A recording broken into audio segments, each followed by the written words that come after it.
So let's talk about tax code first.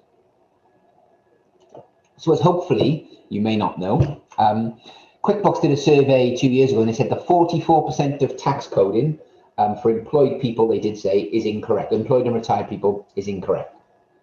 Your tax code should consist of a number, and 1/10 of that number is the tax-free amount that you're entitled to. So for most people, that should be 1250, 1250 being 10% of 12,500.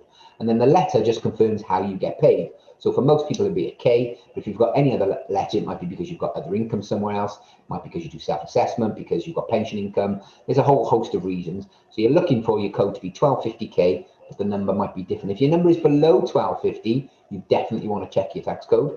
If it's above, it might be because you've got a company car benefit, because you've got the child benefit allowance. There's a whole bunch of reasons why it could be more, and the 10% married couples allowance. So the first thing everyone should do is check their tax code. If you're really not sure, again, reach out to us. That's what we're here for. So a couple of things to think about when you're looking at your tax code. Do you have more than one job? Because that could be the issue that's causing the tax code to be different. It could be that one of your jobs are paying you tax-free and the other one's being fully taxed. You know, there's a number of reasons. Have you got more than one pension, or is it even a mixture of the two? And then self-assessment tax return.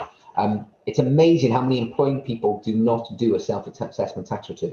You should be considering a self-assessment tax return if you've got expenses that your company don't cover that help you do your job.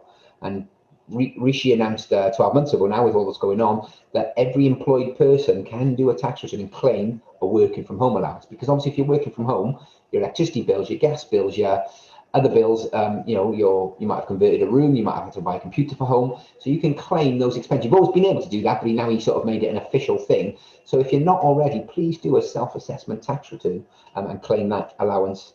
Speak to your accountant, speak to your bookkeeper, speak to us. We're not advisors in this, but we can certainly help you and tell you what we do and help you interpret the guidance. The self-assessment tax returns are not that complicated.